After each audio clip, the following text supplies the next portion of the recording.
2025年3月，香港媒体正式发布了一则讣告：恒基集团创始人，也就是世人常称的四叔李兆基去世了，享年97岁。听到这个消息时，我正坐在半山的大宅里，喝着一杯陈年普洱，看着维多利亚港依旧璀璨的灯火，我的思绪被拉回了70多年前的香港。很多人说兆基这一生顺风顺水，12岁就当上了金铺掌柜，靠着上手掂量就能知道黄金成色，算盘打得比几十年的老掌柜还要精。1948年，他怀揣着1000块港币来到香港，这笔钱在当时大约值3两黄金。对于经历过战乱的人来说，这不仅仅是一笔巨款，更是一个家族底气的延续。凭借着顺德老乡的人脉和过硬的冶炼技术，他很快在文贤东街开了第一家金铺。那时的文贤东街，每天晚上都有人拿着扫把将街道扫了一遍又一遍，为的就是从灰尘中提炼出金屑来换钱。他稳稳地站在了时代的风口上。而那个时候的我呢，我正寄人篱下，在舅舅的店里当倒茶扫地的学徒，除了管吃管住外，1分钱工资都没有。世人皆爱比较起跑线，说兆基的起跑线划在终点线前1米，抬抬腿就能迈过去。他们觉得我是白手起家，吃尽了苦头，但我心里明白，商业的真相是，所有的起跑线在时代的洪流面前都不值一提。苦难往往是命运留给穷人最丰厚的本钱。当你一无所有时，你对生存的渴望，对机会的嗅觉，会比任何金银财宝都来得锐利。人人都想含着金钥匙出生，但往往是那些空着手来的人，最后把手伸得最长。时代不会偏袒任何人。战后的香港，难民潮带来的涌动，不仅仅是廉价劳动力，更是对安身立命的极度渴望。兆基看到了黄金兑换的破天流量，而我看到了塑胶花背后的微小利润。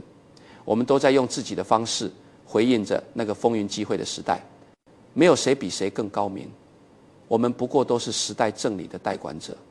生意场上顺境中赚的钱，那叫红利；逆境中守住并翻倍的钱，才叫本事。1958年，香港人口暴增，住房变得供不应求。30而立的兆基敏锐地看到了房地产的巨大潜力，说服了商界大佬集资，随后与郭德胜、冯景喜一起成立了新鸿基地产。他们3人被称为房地产3剑客。而兆基更像是梁山坡里的军师吴用，在幕后摇着扇子指挥兄弟们攻城略地。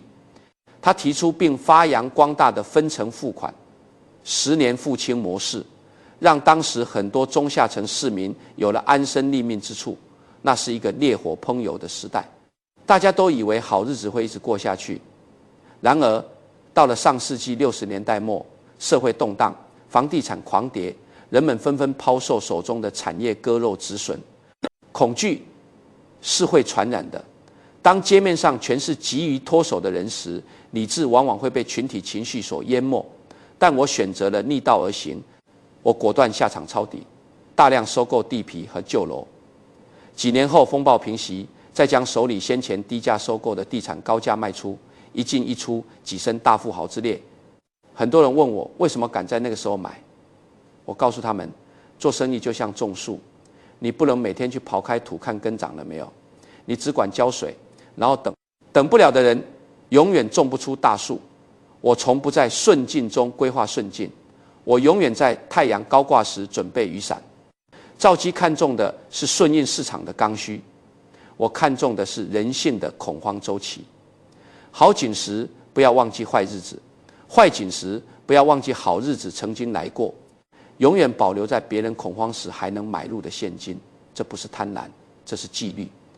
当所有人都在恐惧中选择逃离时，那些提前准备好现金和胆识的人，就成了时代真正的造浪者。我们这代人在商场上摸爬滚打，总以为只要算盘打得够精，资本够厚，就没有拿不下来的项目。90年代初，我和兆基曾有过一段短暂的蜜月期，合作开发了位于香港西半山的家兆台。但那段平静很快就被著名的美丽华酒店争夺战打破了。美丽华是第一间由华人经营的高级酒店，因为老板杨志云去世，子女争产闹上法庭，而不得不挂牌出售。这处位于尖沙咀的物业地理位置极佳，为了确保收购万无一失，我联合了内地老牌富豪龙家，开出了87.7亿港元的高价进行全面收购。那时的我确实飘了，收购还未完成，我就对媒体透露将会把酒店拆掉重建，并入旗下的酒店集团。这个消息激怒了杨家大儿子杨秉正，他提出要保持品牌的独立性，被我一口拒绝。我当时想，买下就是我的，你管我用来干嘛？结果杨秉正找到了同为顺德老乡的赵基，赵基在权衡利弊后以退为进，提出用33.57亿港元收购35%的股份，并承诺保全美丽华酒店，将经营管理权交还给杨秉正。这场法庭大战最终以赵基一方胜诉告终，这是我人生中极为深刻的一堂课。我以为资本可以买断一切，却低估了中国人骨子里对传承和主业的执念。我输在只看了账本，没看人心。赵基用主权换治权，赢得了双赢。他算准了人情世故，而我为自己的傲慢付出了代价。失去一个项目，损失的只是数字，低估了人心，损失的却是整盘棋的事。钱是赚不完的，但信任破了就补不回来了。生意做到最后，拼的从来不是财技，而是对人性的敬畏。华人商圈里很少有人不信命运。我曾说过，小富在人，大富在天。但比起我，赵基对风水的热忱有过之而无不及。他看重如何把财富一代代传承下去，而这就不得不提他的千亿儿媳徐子淇。2006年那场耗资7亿港元的世纪婚礼极尽奢华，赵基送上的贺礼是一块重达163.33磅的千足黄金金砖，寓意一路升升升。徐家为了女儿能顺利嫁入豪门，甚至听信风水先生的话，不惜把祖坟给搬走。而徐子淇嫁入李家后，8年生了4胎，2男2女，完成了豪门的 KPI。赵基对孙女的出生也极为看重，因为风水先生说她是观音座下的金杯所化，生下来第1个月就给公司带来了1000亿的利润。财富积累到一定程度，人会生出一种想要操控命运的妄念，总希望通过一个完美的八字，一块绝佳的风水宝地来锁住家族100年的繁华。可是天道盈亏，盛极必衰，这是宇宙间最朴素的法则。当年那个不惜倾家荡产也要迁坟，后来创立碧桂园的杨国强，生意曾一飞冲天，如今却也面临着负债高达2700亿的风雨飘摇。不管祖坟埋得多么好，只怕也难以再提供庇护了。我常在想，这世上最好的风水究竟是什么？世人总求风水养人，却不知最高明的风水是人养风水。你若光明，再凶的局也有生机；你若走偏，再好的穴也留不住财。剖腹产选出来的吉时，护得住一时的富贵，护不住100年的变局。真正的底牌是做人做事的底线，是心里的敬畏。我们这对老对手争斗了半个多世纪，直到珠港澳大桥的修建终于迎来了一次大爆发。当时我名下拥有多间航运公司，坚决反对修建大桥，理由是香港的轮渡货运能力已经足够，而赵基则动用了自己的人脉，成功联合了香港5大财团，硬生生顶住了我的施压。最终大桥得以动工，陆路运输成为主流，我的水路生意遭受重创。这场较量表面上看是我输了，但事物的发展往往充满了辩证法。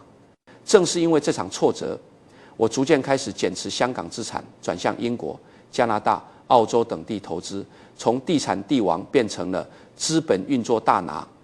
我的帝国从此开始了转身，而赵基则顺着陆路网络的脉搏，继续把地产王国扑向整个中国南方。我们谁也没有错，当时代的轨道开始转向时，学会放手，比拼命握紧更重要。多年来，我们为了香港首富的头衔明争暗斗，兆基在1996年曾因地产业疯狂走高而短暂登顶，但不久后遇上亚洲金融危机，便一直被我压着一头。他给小儿子起名李嘉诚，可见心中始终有一股不甘。但到了如今这个年纪，再去回看那些排名数字，不过都是镜花水月。我不赚最后一个铜板，做人做事留3分余地给别人，也就是在悬崖边上留了一步退路给自己。商业不是零和游戏，给别人留一条生路，就是给未来的自己多积攒一份气数。2019年91岁的兆基宣布退休，安心颐养天年。他在半山斥资10亿买下地皮，耗费10年精心打造了保守估计花费40亿港币的豪华行宫。可是因为某位风水大师觉得与他八字不合，他一直坚持住在老宅，直到突发疾病入院治疗后，才主动住进了这间豪宅。结果才过去几个月，他就在里面驾鹤西去，满堂儿孙。偌大产业最后能带走的，不过是一张轮椅上的寸步之地。这让我想起了我的御用风水师，被称为陈伯的陈朗。他在2003年病逝前，给前来探望的富豪们留下了3句遗言。他说：你们这些有钱人，不是这一世修来的福报，而是之前多是积德行善，孝亲尊师，普济众生，这样一代一代积累下来，才有了这一世的好运。走正路赚钱，立一个好榜样让人学习，这是在造福。而走歪路的福损很快，本来命里有万亿的福，减损成几十亿，还以为自己成功了，殊不知最后都会有子孙一点点还回去，得不偿失。这位看了一辈子风水的老人，对自己一生的总结只有一句话：老天自有他的道理。这人世间的轮回，谁又能算得尽呢？兆基的离世，让曾经的香港4大家族第一代，仅剩下了我一人。这不是赢，这只是老天让我多看几年这世间的起伏。所有的千亿财富、风水大阵，最终都会归于一国黄土。钱是最容易失去的东西，但一个人的品格一旦建立，比任何资产都难被摧毁。老天不欠任何人，我们不过是财富的暂时代管者。夜深了，维多利亚港的灯火依旧辉煌，如同我们年轻时初见的那般夺目。我将茶杯轻轻放在紫檀木桌上，茶已经凉了，未来的路终究要留给后来人自己去走了。